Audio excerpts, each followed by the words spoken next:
Hey, what's up guys? Welcome back to my channel, and I'm back with another awesome video.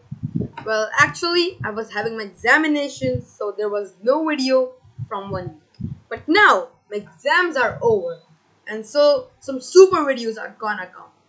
Well guys, in today's video I'm gonna show you how to play the Nimzo Indian defense. A very cool and great setup for black against the move d4.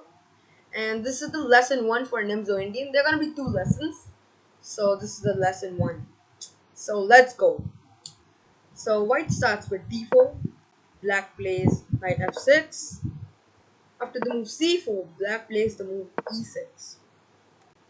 And here white plays the move knight to c3, and black plays bishop b4. And guys, this is the Nimzo Indian defense. Well, before showing that, let me tell you that there's also one move, knight f3, which is very popular. In which situation my recommendation is to play bishop b4. This is known as the Bogo Indian defense, on which I have made a detailed video telling all the tricks, traps and ideas of the Bogo Indian.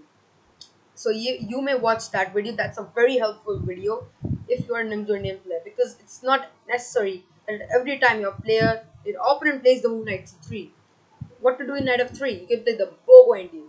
So you can watch that video. It's very helpful. Well, today we are going to discuss how to play against knight c3. So bishop b4. And here white has two main options. The main line is actually the move e3. But in today's video, we are going to discuss the second most popular move, which is the move queen c2, which is played at the advanced, intermediate and grandmaster level. Many grandmasters have played the move queen c2. It's very popular. And its idea is that if we take, then white would not have double structure pawns. You can just take with the queen. That's the point, because in e3, if we take, then white has just a very bad situation, very bad pawn structure. That's the whole idea of the move queen c2. Here there are many moves for black, like black can just castle, d6, d5. But my recommendation is to play the Zurich variation with the move knight c6. This is known as the Zurich variation, and we are just attacking the d4 pawn. White has to somehow save this one. There are basically two moves to save. Knight f3, which is the main line, which we are gonna see in detail. The another move is e3.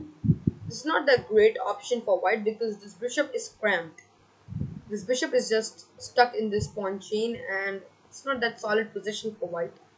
Black can just castle, play d5, and this should be a good game for black. So the main move is the main line, knight f3. And now is the critical point for black. Here it looks that black can just simply castle. But castling is not that good. Why? The question is why black cannot castle in this situation, because the move bishop bishop g5 is very annoying for black. I mean, this pin is very dangerous. We can't move the knight. If we move the knight, we just lose the queen. And if we move the queen, then we just get this horrible pawn structure. The king is exposed. Black is just completely losing. And if we try something like h6, then white can just maintain this pin. To avoid this pin, there's only one move, g5, forcing the bishop back. But in this situation, our king is exposed. It's a very unsafe location for the king, and this queen is just very dangerous on this diamond. And for sure, white is completely, winning in this position. Thus, in this position, I recommend the move d6, a very tricky move. And here the main line is bishop g5, again pinning our knight. Here we are going to play the move h6. And now is the most critical point for white. There are mainly three moves for white. First of all, if white takes the knight, then we can just take with the queen, and black emerge with a bishop pair. And for long run, bishop pair is very helpful. Currently, we are just attacking the d4 pawn, and this is a very good position for white. For black.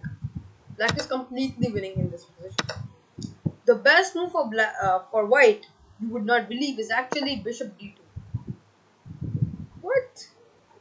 White just took out the bishop and now takes it back. How this is a good move? Well, bishop d2 is the is the best move in this situation, because if you guys would ask, I think the best move is bishop h4. It is winning the knight, and if g5 we can just take it back, and this is a very good position for white.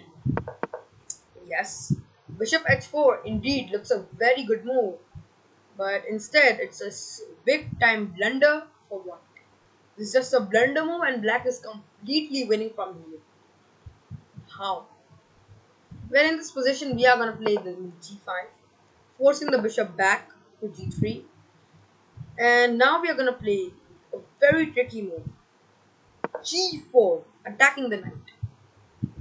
Like, this looks that we are just pushing all the pawns, but this has a reason. If you notice that d4 pawn is actually very weak, we are attacking the d4 pawn once, like we have one attacker and there's one defender, but now that defender is attacked, and if I just moves the knight, let's say knight h4, black just remains up. Black is just a full pawn up, and this is completely winning for black. And this knight is also stuck because it's just on the edge of the board. This is completely winning for black. Black is just a pawn up for another. But here your opponent might be very happy because he can play a very tricky move, queen a4 check. And this looks very dangerous because king is attacked and also the bishop. Yeah, for sure, we can play the move knight c6, defending everything. But this is a very crampy move. Well, here the best move is an unsurprising move, which is the move bishop to d7. And this looks that black just hungs a piece, a full bishop.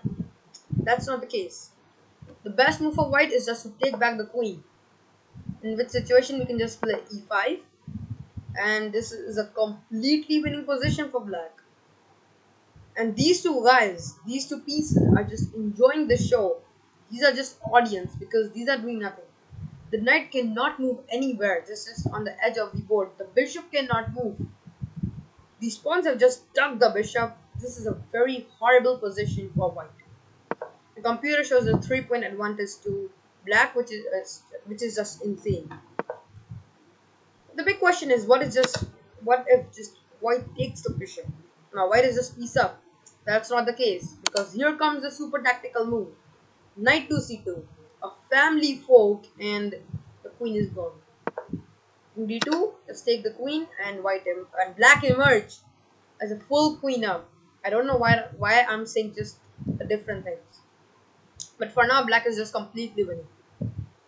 So for sure, queen a4 is just a blunder. And in this position, white can try another tricky move, which is queen. Oh, sorry. Not queen to e4, just hung the queen. Queen d3, attacking the knight. In this situation, we can just play the move e5. And again, it's the same case actually. Because this bishop and knight are again audience, just enjoying the show, doing nothing. And this is again completely winning for black. Computer shows us 3-4 point advantage to black. This is not good. So there's only one move which can give white some fighting chances, a super aggressive counter-attack move d5, the best move in this situation. But we need not to worry. We can just simply take this pawn. After white takes, we can now actually take the d5 pawn. It looks that black just hung a piece, but no. What is the point of the Nimzo indeed? It is this bishop. The bishop on b4 is the MVP. It just pins the knight and you cannot move it. And in this position, if like white just moves somewhere, that's knight h4, you can just take, and after b takes c3, you can just play bishop c5, and this is a completely winning position for black. First of all, black is just pawn up, like white has 6 pawns and black has 7. So black is completely a pawn up. Also, white has just these splitted pawns which are very bad. We can just play something like bishop e6, queen e7, just castle. This should be a very good game. Also in this position, we can actually try a very tricky move, which is queen to f6. The point is, if you take, just lose your rook. That's a very tricky move which you can of horse try. So guys, this was how to play against this move, against the counter attacking move. But wait, in this position there's also another move for white. White can play another very tricky move, queen to e4. And this looks again very dangerous. The king is attacked, the knight is attacked. If you move the king, you just lose the knight. So what to do? Well, we need not to worry. You can simply play the move bishop e6 and black is completely fine. Actually, black is winning. Computer shows us 6 points up, like 5.6 advantages to black. How? The big question is how. Actually, black has so many threats. First of all, the d5 knight is not hanging. Yes, you have two attackers and black has one defender, but this attacker is just pinned. So you cannot do anything in this situation. And now your knight is attacked on f3, and if you move it, let's say knight h4, you can just pick this knight, and after b takes c3, bishop takes c3, the king is attacked after something like king d1. Black emerged with another rook up. I mean, this is completely winning for black. Black is just 7 pawns, white has 5 pawns. First of all, black is just 2 pawns up and now a full rook up. This is completely winning for black. Black should not need anything more to win this game. What if white plays knight d2? More or less same story. We can again pick this knight. And after b takes c3, we just play bishop captures c4. Yes indeed, this time there's no check, so white can move the rook. But black is completely fine. In this position, we can just take the knight, and now the king has also moved, so he cannot castle. And we can play something like queen g5 check. After king d1, we can just castle. Now we have a threat to take the a2 pawn. Black is just 2 pawns up. Now is on a threat to take another pawn b. 3 pawns up. We have some very dangerous ideas like f5 and then f4. Trap the bishop. h5, h4, trap the bishop. Then we have ideas like knight b4, rook e8. I mean, this is a completely winning position for black. And computer shows again widely 3-4 point advantage to black. So guys, this was the dangerous setup for black, the Nimzo Indian. This was a dangerous Nimzo Indian. So today I showed you how to play it against the move queen c2, and now I'm sure you can completely destroy the move queen c2 with the Zurich variation, which is the move knight c6. Well, in my lesson 2, we are gonna see how to play against the move e3. So stay tuned for that. So guys, I hope you liked today's video. We'll meet in the next video. Till then, be safe, be healthy, and keep watching Incredible Chess. Peace out.